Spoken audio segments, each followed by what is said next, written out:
We're ready to start. I believe the mayor is muted. I shouldn't be. Oh, there you go. Can you hear me all right? Yep. And I believe we have Joe and Josh and myself on Zoom. Is that correct?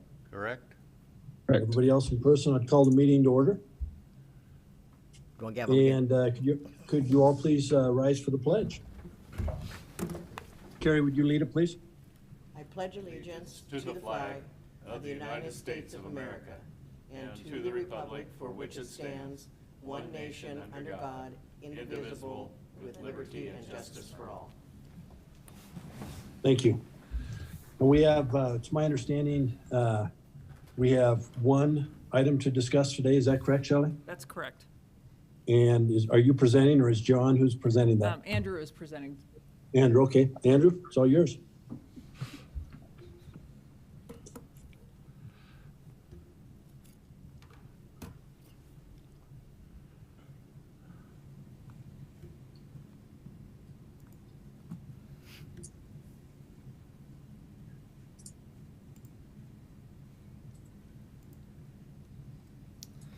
Good morning, Mayor, members of the council. Andrew Arbini, Projects Division Manager.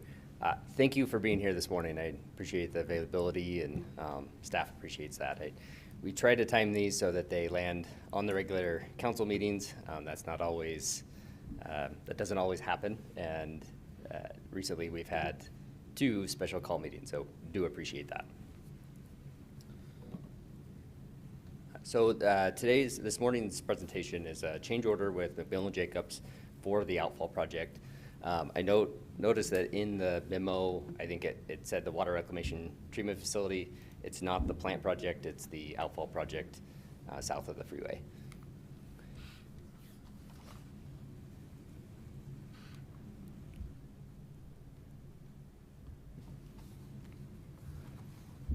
So I promise you that I did not put together 30 slides, but I was thinking about, it's been some time since the council has heard about this project. So I put together a background, talk about the actual change order for, and then a brief construction update and schedule. So the outfall project is to upsize the existing outfall. So the existing 12-inch was installed in 1984, the construction of the plant. We've been operating through that and currently are still operating today. This project increases that pipeline to a 30-inch. In 2018, we solicited through an RFQ for a CMGC services. We essentially contracted with McMillen Jacobs for the design, and then entered into a guaranteed maximum price contract. So I wanted to highlight this because this is slightly different than our typical design bid build method that we use for a lot of our capital projects. Included in the guaranteed maximum price is a contingency amount. So the original GMP was for $3,075,000. That came to council, I believe, in spring of 2021. And included in that amount is a construction contingency, that $527,600. That was based off of a risk matrix that McMillen put together, identifying potential risks on the project. And then as part of the GMP structure, it allows the contractor to utilize that contingency as they see fit within that guaranteed maximum price. So that kind of sets some of the groundwork of what the project is and the contract. Last summer in July, McMillen started work on the outfall project. Around October, towards the completion of the install work of the pipeline, the actual work being completed, McMillen started pressure testing sections of the 30-inch pipeline. A section of that pipeline from the top of the slope into the river did not pass a pressure test. Subsequent pressure tests indicated that it did not pass. It continued to not meet the requirement. Granted, it was a very small amount out of compliance. We had concern with a potential leak in that section of pipeline. So to add a little context, I took 2 different plan sheets and tried to piece those together to show profile view of the section of pipeline. The red manhole at the top down to that red fitting was the primary portion that we were concerned with, not meeting the pressure test. The entire section goes into the river, but that yellow section really represents a portion of the pipeline in a very precarious area, the project on a very steep slope. So we saw a significant risk to a potential leak that would be there. Typically, in discovering a leak like we did, the next steps are to check the fittings, check potential sources of leaks. This project and its application presented some challenges in doing that, where on a steep slope side, the diameter of the pipe and a portion of it also being underwater presented some significant challenges. So McMillen asked the city if we would be open to a proposed alternative, a solution to addressing our concerns with the failed pressure test. So ultimately, McMillen put together a proposal, and that is the CIPP cured in place plastic pipe liner. That would be installed from the manhole down through the fitting. That is a solution that is that the city staff and JUB, the city's design consultant, are both comfortable with. So we have moved forward with that product.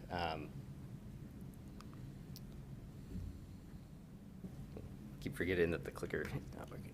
So, this is just a second photo showing the actual slope. So that area in the red bubble is the portion of pipeline on that slope side, just to give some context to some of the challenges that we're looking at.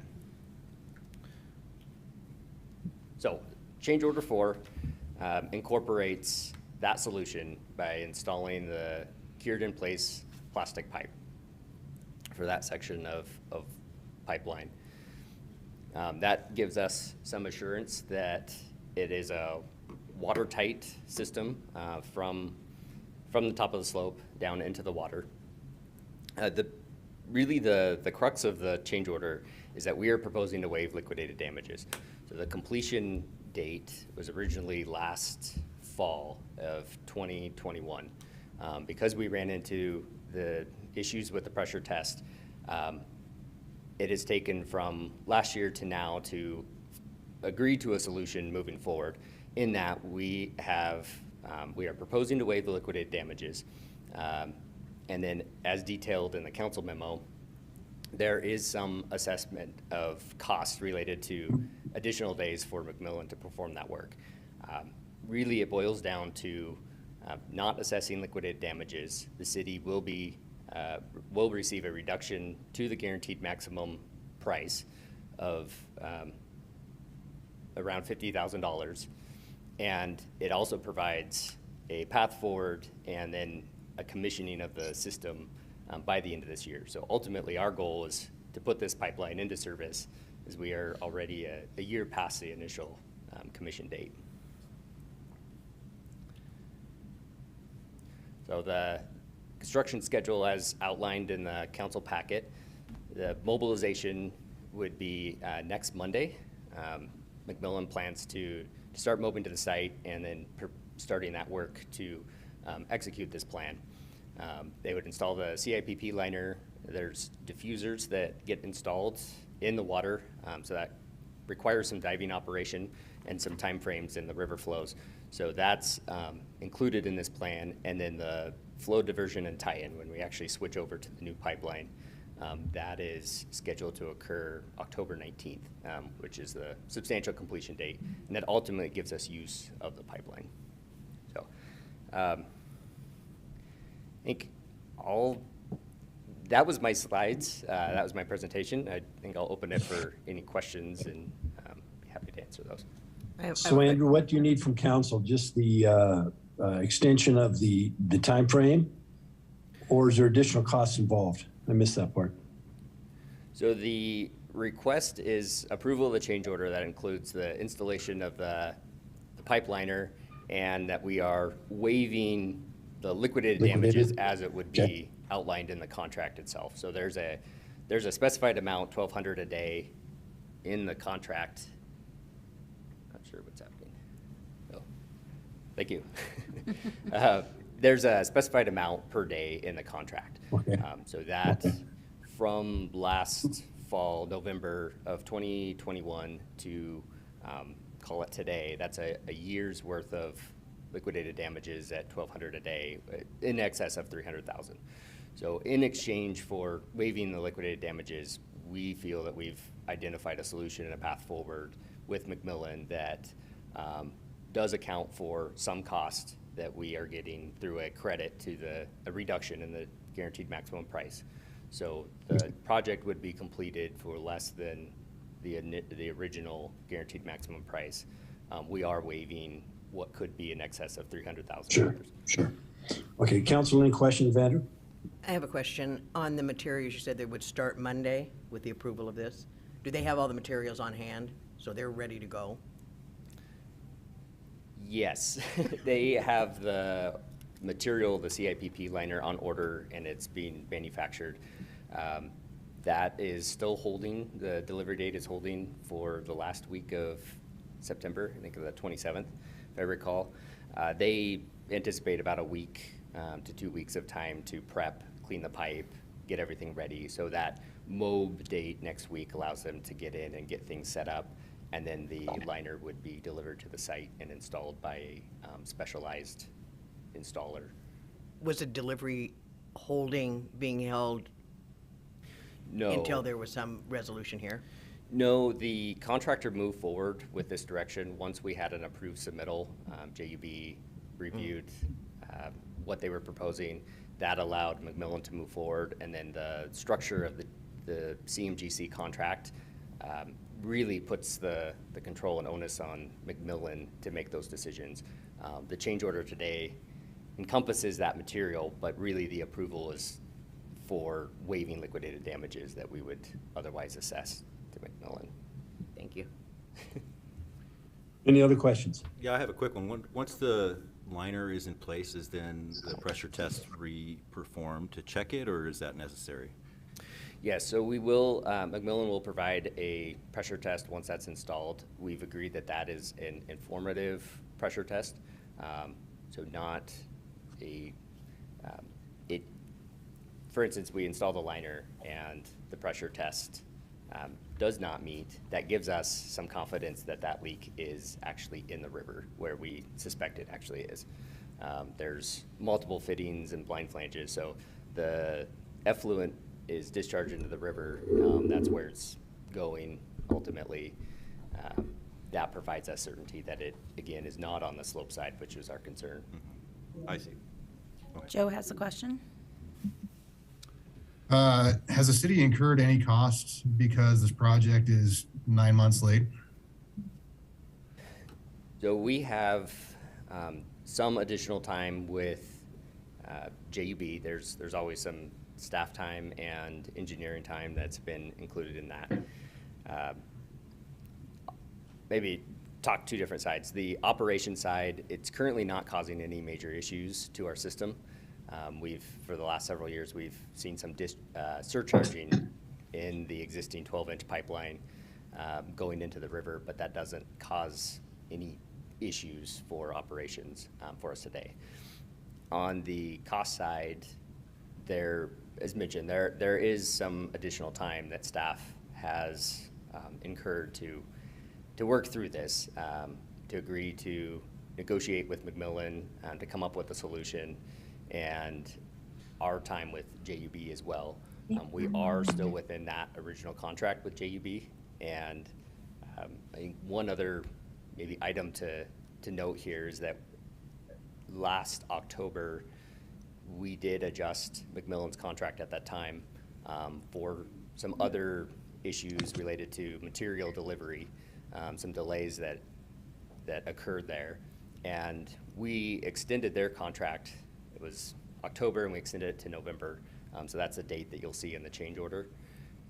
And at that time that we added those additional days, there was a cost included in that as well. So in calculating some assessment, and that reduction in the GMP accounts for the costs that we've incurred, for instance, with JUB and our time involved in that.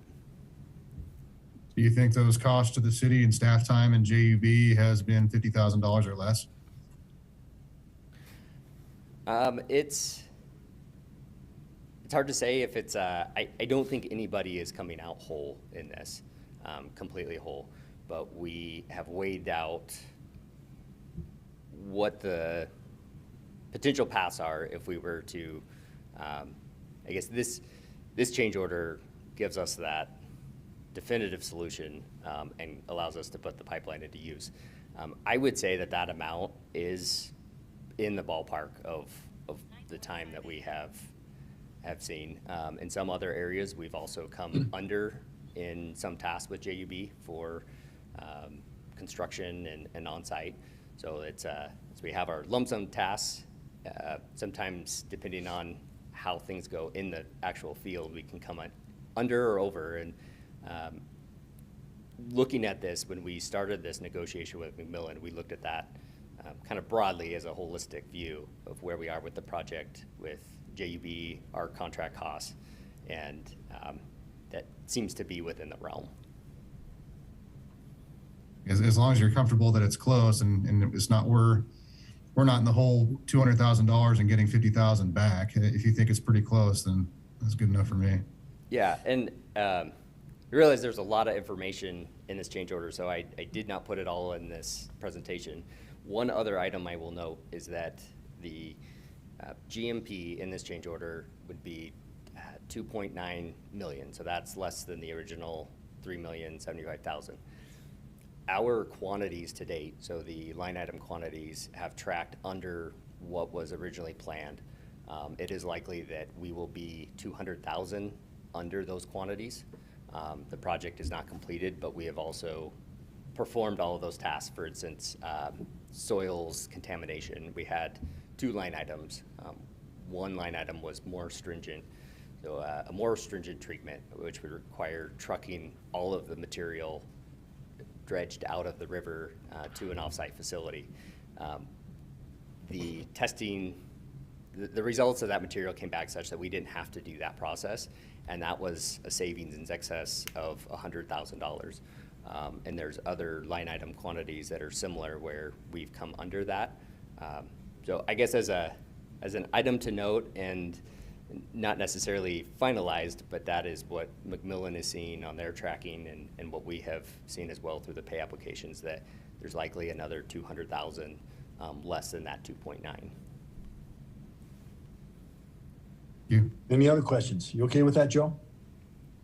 So what will happen if the liner doesn't solve the leak problem?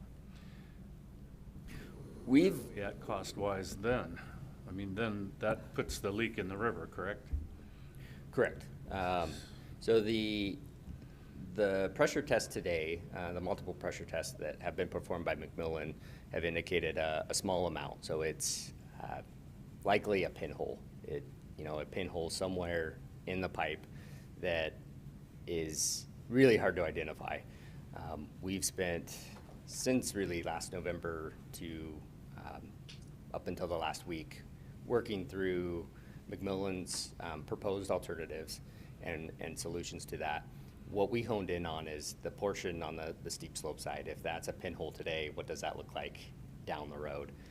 We met with suppliers and installers of the CIPP product, and we have, after gaining understanding and some knowledge on the CIPP material, and it's a fairly common product that's used as a solution to seal existing sewer mains, deteriorating pipes, and that provides one solid through pass-through sealant. It's really kind of a sock that is installed through the pipeline. We're quite confident that solves any potential leaking that could be occurring in that portion. Okay. I would note. Any other questions? We went through this for a long time, since November. The pressure test standard that we had set was really, really stringent, more stringent than you would see on almost any project. And the concern was, if it's in the slope, you have a potential problem somewhere down the line. If it's in the river, if you go this much further in the pipe, it's gonna come out the end of that pipe and be in the river anyways. And so the concern really was never so much the river, it's more, we wanna make sure that the integrity of that slope when that pipe comes down that bank, that we don't at some point have something more happen. So we spent months talking about, is this even an issue, before we got into talking about, we still think it's an issue and we need to find a solution. Because for a long time, the humming and hawing was, is this something we even need to fix? That we took a very cautious approach and made sure that we had a fix for the critical stretch through the bank. So the discharge that would be, if there is a leak, it would be the treated effluent, is that correct? Correct. Okay, so it's water that's going into the river anyway. Yep. Okay, Joe has his hand raised. Joe? Probably a dumb question, but I understand this is a kind of a liquidated damages amnesty up to this point. But if there are other issues towards the end of the project which cause further delays, do we still retain the right to collect liquidated damages for unrelated issues that cause delays? We do. So we are currently waiving the assessment of liquidated damages. So this installation period that we've specified in the change order from the September 20th to October 4th. I might have those days incorrect. So we have up to October 4th that we would assess a value of what the liquidated damages would be. That's at 75%. And that amounts to that $57,000 credit. If McMillen completes the work as they've outlined in their schedule by the 19th, we've agreed to not assess liquidated damages from the period of October 5th to the 19th. So there's a bit of an incentive for that to continue to be completed on time. If not, then that does give us the ability to assess liquidated damages starting October 5th. Perfect, thank you. Anybody else? Further comments or questions? No, we're good. We would need a motion. Well, I would move to approve Water Reclamation Facility Change Order Number 4 with McMillen Jacobs. Second. A motion and a second. Any further questions? Discussion? Shannon, would you please take the roll? Thorson, Aye. Walker, Aye. Malloy, Aye. Ziegler, Aye. Borders, Aye. Shove. Aye. Motion passes. Thank you. Are there any other business to discuss today? I have none. Perfect. So it's back to vacation for me. We will see you all next week. And with that, we can Move to adjourn. Move to adjourn. move to adjourn. There you go. Thank you, Joe. Second. Do I have a second? Second. Second. All those in favor? Aye. Aye. Aye. Meeting adjourned. Thank you all. Thank you.